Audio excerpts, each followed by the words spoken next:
이번 시간에는 고대 문명의 문자에 대해서 알아보겠습니다. 메소포타미아 문명과 이집트 문명, 인더스 문명, 그리고 황하 문명의 문자들을 차례대로 알아보도록 하겠습니다. 먼저 메소포타미아 문명의 문자에 대해서 알아보겠습니다. 이 문명권에서 처음 사용된 문자는 수메르 문자였습니다. 그 문자는 상형 문자였는데 그 후 상형 문자로 표현할 수 있는 데 한계가 있게 되자 서령 문자를 고안하여 사용하기 시작하였습니다. 수메르인들은 최초로 문자를 사용하기 시작했습니다. 수메르인들이 사용한 문자는 상형 문자였는데 기원전 3300년경부터 수메르인들이 문자를 사용하기 시작했습니다. 이 문자는 형체가 있는 물건의 모양을 본떠서 만든 글자입니다. 산은 산의 모양을, 새는 새의 모양을 그렸고 나무는 나무의 모양을 그린 문자입니다. 이 문자가 처음 사용되기 시작한 것은 신전에 바치는 곡물이나 농부들이 서로 물물 교환한 물건들의 양이나 수를 세고 기록하기 위한 기호로서 사용되었다고 합니다. 기원전 3000년경부터 수메르인들은 서령 문자를 고안하여 사용하기 시작했습니다. 상형 문자는 표현에 한계가 있었기 때문에 서령 문자를 고안하여 사용하였는데 서령 문자라는 이름이 붙은 것은 이 문자를 점토판 위에 뾰족한 것으로 새겨서 기록했는데 이 뾰족한 것이 쐐기 모양 같이 생겼다고 해서 서령이라는 이름이 붙여졌습니다. 서령 문자는 갈대의 줄기를 잘라서 만든 천필로 점토판에 눌러서 썼습니다.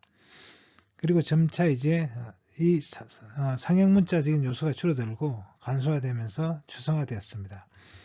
나중에는 엄수를 표기할 수 있는 표현 문자로 발전하게 되었습니다. 최초의 서령 문자는 상형 문자로부터 시작이 되었습니다. 이 상형 문자를 회전을 시켜서 90도 그리고 다시 여기에 이제 여러 문명권을 거치면서 이 서령 문자가 이제 변천을 거듭하게 되는데 최초의 서령 문자는 한 1800개 정도였습니다. 그러다가 바빌로니아 때 와서는 이것이 이제 한 570개로 이제 줄어들었습니다.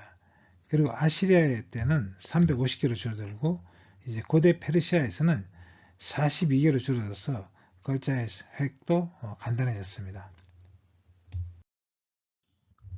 서령 문자 점토판은 기원전 3000년경부터 발견되기 시작해서 메소포타미아 전역에 걸쳐서 점점 발달된 다양한 형태의 서령 문자가 출토되고 있습니다.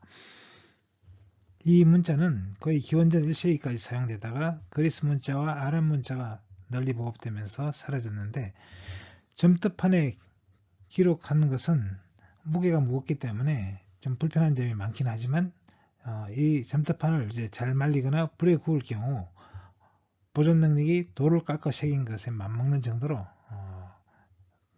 후대에 등장했던 파피루스나 양피지, 종이 등에 기록한 것보다 훨씬 보존성이 좋아서 그 유물들도 발견하기가 쉬운 편입니다. 서령 문자로 기록된 언어는 약 3000년 동안 이제 이스라마시아에서 널리 사용되었는데 수메르어나 아카드, 바빌로니아어, 히타이터, 페르시아, 엘라모 등 많은 언어들이 이 서령 문자로 기록되어 있습니다. 그래서 그 많은 전설과 영웅들의 이야기가 점토판에 서령 문자로 새겨져서 불에 구워서 보존되어서 상태가 양호하게 잘 발견되고 있습니다. 서령 문자는 결국 역사의 변천 속에서 잊혀진 문자로 사라졌습니다. 이 문자의 존재는 유럽인들에게는 오래전부터 알려져 있었지만 해독하지를 못하고 있었는데 18세기 이후에 체계적인 고고학적 발굴이 시작되면서 페르시아 문자를 처음으로 이제 거의 해독한 사람이 독일의 그레테 펜트입니다. 그리고 이 서령 문자 해독의 결정적인 단서를 제공한 것은 베이스톤 비문입니다. 1835년 영국의 장교 롤린슨이 이 베이스톤 비문에 탁본을 뜨고 연구를 해서 이 비문에 새겨져 있는 3개 국어, 고대 페르시아어, 엘라모, 바빌로니아어를 거의 해독을 했습니다. 이 베이스톤 비문은 페르시아 제국의 다리우스 대왕의 전성 기념 비문입니다. 베이스톤 비문은 이란의 베이스톤 마을에 있는 거대한 비문입니다. 높이가 150m고 폭이 100m에 이르는 스키암 절벽에 새겨져 있습니다. 1835년 영국군 장교인 롤린슨이 비문에 조각되어 있는 절벽으로 밧줄을 타고 내려가서 탁본을 만들었습니다. 그리고 이 탁본을 연구하여 마침내 이 3개국으로 되어 있는 이 서령 문자로 기록되어 있는 3개국어를 해독하게 되었습니다.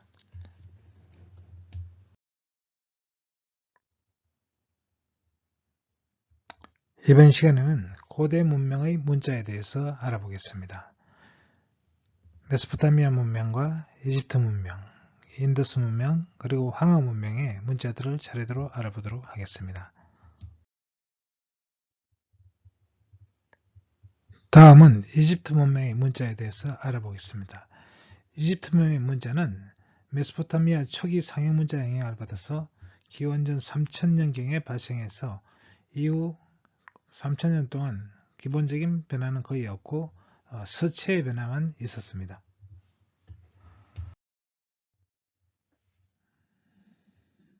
이집트 문자는 크게 세 가지 유형이 있습니다. 이집트인들은 자신들의 문자를 메두네체르라고 불렀는데 신성한 글자라는 의미입니다. 이것을 그리스어로 번역하면 히에로글리프가 됩니다. 그래서 흔히 이제 히에로글리프라는 이름으로 많이 불리고 있는데 신성문자 또는 성곽문자라고도 불리는데 사물의 모양을 본따서 만든 상형문자입니다. 나중에는 이것이 이제 표현문자 단계까지 도달합니다. 신성문자의 수는 약 700 내지 800개 정도가 되겠습니다. 신성문자의 자형을 이제 약간 간소화해서 만든 이제 신관문자, 신관들이 사용하던 문자입니다. 신관문자가 만들어졌고 그리고 또 민중들이 사용하던 민중문자가 나중에 만들어졌습니다. 그래서 이것은 이제 신성문자의 초수체에 해당한다고 할 수 있겠습니다. 그리고 기원전 4세기 이후에는 그리스인들이 이제 이집트를 통치하면서 그리스 왕조가 들었었습니다. 그래서 이 당시에 사용하던 문자는 콥트 문자인데 그리스 문자에다가 이집트에 필요한 문자를 더 추가한 그런 문자가 되겠습니다. 신성문자는 고대 이집트의 상형 문자입니다. 각종 동물이나 사물, 신체의 모습을 본뜬 모습인 글자입니다. 이집트 신화에서는 지혜의 신 토트가 준 선물이라고 기록되어 있습니다. 이 문자는 히에로글리프라는 이름으로 불리는데 이것은 이제 그리스어 히에로글리피카 그람마타의 줄임말입니다.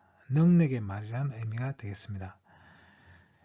역사적으로는 기원전 4세기 프톨레마이오스 왕조 시대까지 이 신성 문자가 사용이 되었습니다.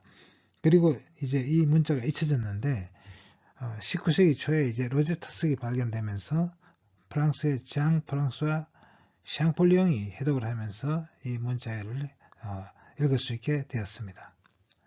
이 사진은 이제 대형 박물관에 소장하고 있는 로제타석이 되겠습니다.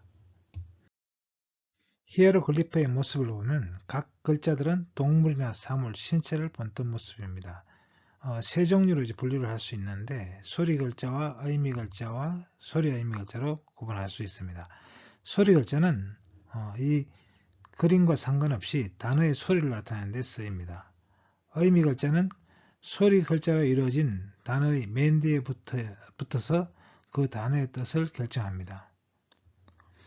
소리 의미 글자는 그 자체로 또 소리와 또 갖고 의미를 모두 갖는 그런 문자가 되겠습니다.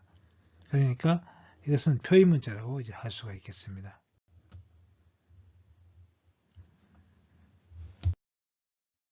히에로글리프를 읽는 방법은 세 가지가 있습니다. 읽는 방향은 왼쪽에서 오른쪽으로 읽을 수도 있고 오른쪽에서 왼쪽으로 읽을 수도 있습니다. 또는 위에서 아래로 읽을 수도 있지만 아래에서 위로 읽을 수 있지는 않습니다.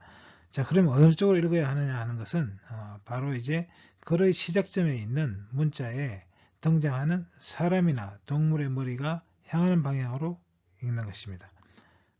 그리고 모아쓰기는 어떤 규칙은 없지만 원래 읽는 방향대로 차례를 읽어가면 됩니다. 그리고 왕의 이름의 경우는 선으로 둘러싸여 있는데 이것을 카르투시라고 합니다.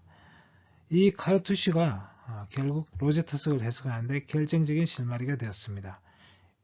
왜냐하면 이제 이 그리스 왕조의 이제 이름이 포텔레마이오스 왕이 많이 있습니다. 그래서 포텔레마이오스라는 문자를 이제 해독을 할 수가 있게 된 것이죠.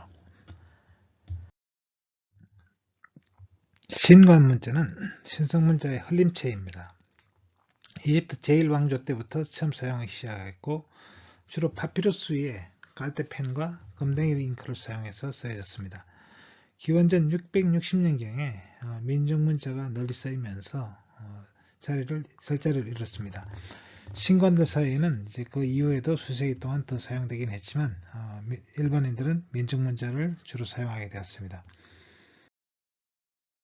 민중 문자는 기원전 660년경부터 사용되기 시작을 했습니다. 이미 600년경이 되었을 때는 주요 문자가 되었습니다. 그래서 민중 문자가 이제 신관 문자를 대체하게 되었습니다. 신관 문자는 주로 종교적인 목적으로만 사용되었고요.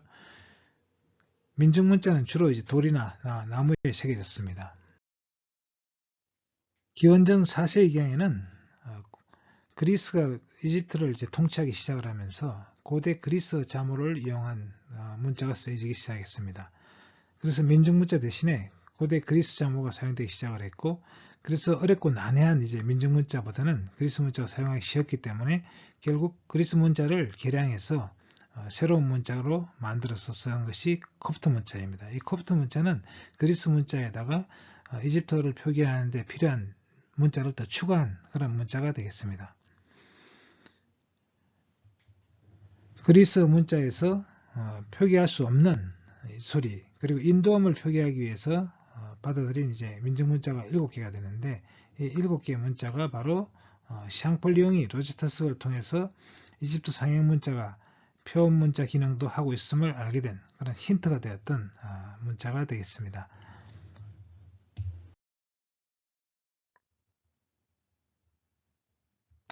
이번 시간에는 고대 문명의 문자에 대해서 알아보겠습니다. 메소포타미아 문명과 이집트 문명, 인더스 문명, 그리고 황하 문명의 문자들을 차례대로 알아보도록 하겠습니다. 다음은 인더스 문명의 문자에 대해서 알아보겠습니다.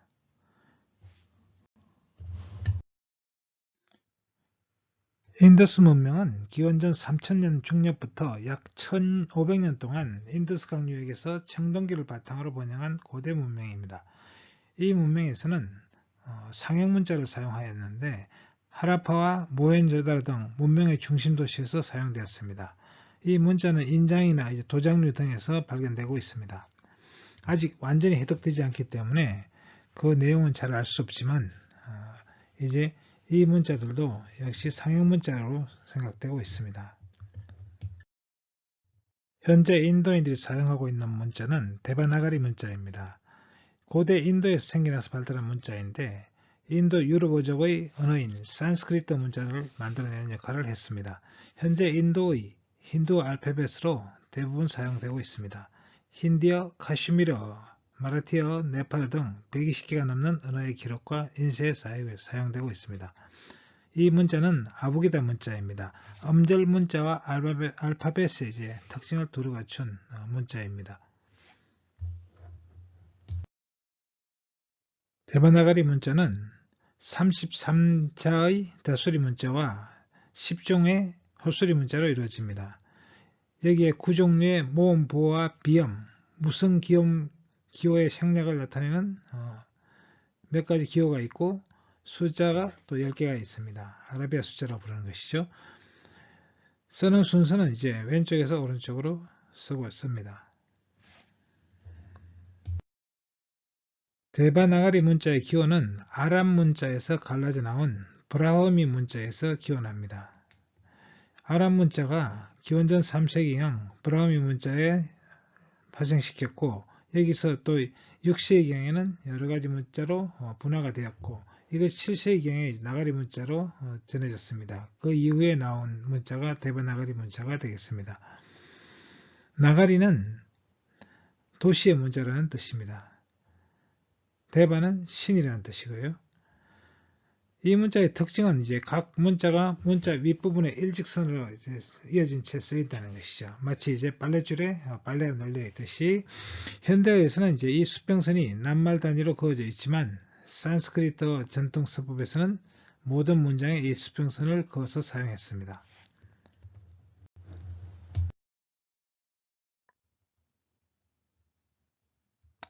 이번 시간에는 고대 문명의 문자에 대해서 알아보겠습니다. 메소포타미아 문명과 이집트 문명, 인더스 문명, 그리고 황하 문명의 문자들을 차례대로 알아보도록 하겠습니다. 다음은 중국 문명의 문자를 알아보겠습니다.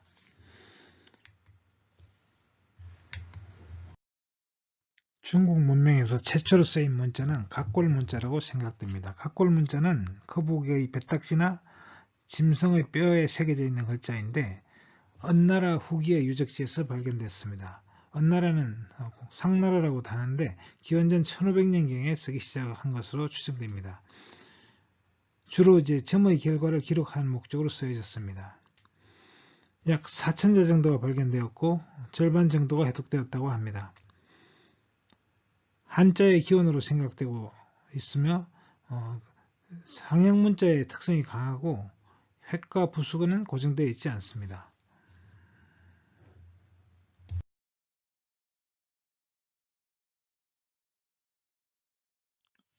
한자는 신화상으로는 약 5,000년 전에 황제사관 창일이 새와 짐승들의 발자국을 보고 창안했다고 이렇게 전해져 옵니다.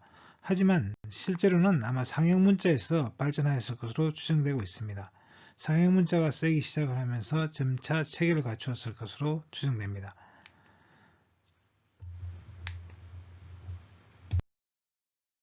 한자는 상형문자인 각골문자로부터 시작을 해서 금석문자, 전서, 예서, 해서 등으로 바뀌어온 것으로 추정됩니다. 체륜이 종이를 발명한 이후에는 행서와 초서가 만들어졌습니다. 그림문자에서 시작을 해서 각골문자가 만들어지고 여기서 건문이 만들어지고 그 다음에 전서체, 해서체가 만들어진 이후에 종이가 발명된 이후에는 행서와 초서가 이제 만들어진 것으로 추정됩니다. 금석문자는 주나라 때 사용되었던 글자로 비석이나 종, 정 등의 돌이나 쇠에 쓰여졌습니다. 그래서 금석문자라는 이름을 얻었습니다. 전서는 주나라 순왕 때 태사인 사주가 대전을 만들고 춘추전국 시대 때는 각국에서 서로 다른 자체를 쓰다가 진나라 시황제 때 성상 이사가 대전을 정리해서 문자의 통일을 이루었는데 이것을 소전이라고 합니다. 예서체는 진나라 옥리 정막이 실무에 편리한 예서를 만들었습니다. 그리고 해서는 후한에 이르러 왕차중이 한예를 다시 개량해서 해서를 만들었고 이것을 정체로 하여 표준자체로 삼았다고 합니다. 해서는 현재까지 지내지면서 사용되고 있습니다. 초수와 행서는 삼국시대 이후 목간이나 주간을 대신하여 붓이나 목, 종이에 쓰기 편리한 초수와 행서가 생겼습니다. 초수와 행서는 헐림자이기 때문에 글을 빨리 쓸 수 있는 장점은 있지만 읽기에는 쉽지 않은 단점이 있습니다. 현대에 와서는 1911년에 신해혁명이 일어나고 청나라 황제가 퇴위하면서 1913년에 위안스카이가 중화민국 초대 대통령이 되었습니다. 이때 이제 중국에 한자가 너무 어려워서 문명이 높다는 보고를 받고 조선의 글자를 중국인에 가르쳐서 글자를 깨우치게 하자 이렇게 제안하였으나 여러 사람들이 만류해서 실현되지 않았다고 합니다. 그러다가 1956년에 한자 간소화 방안을 공포하고 그리고 1964년에 간화자 총표를 발표해서 간화 문자 2400자를 수록해서 사용하기 시작했습니다. 이것은 이제 정자체인 번자체를 간소화한 글자입니다. 이것이 현재 중국에 쓰고 있는 간체가 되겠습니다. 한편으로는 이제 한자를 로마자를 이용하여 표기하는 한자 병음을 사용하고 있습니다.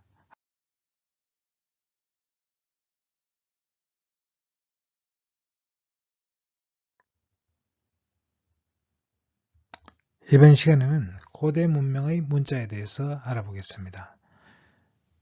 메소포타미아 문명과 이집트 문명, 인더스 문명, 그리고 황하 문명의 문자들을 차례대로 알아보도록 하겠습니다.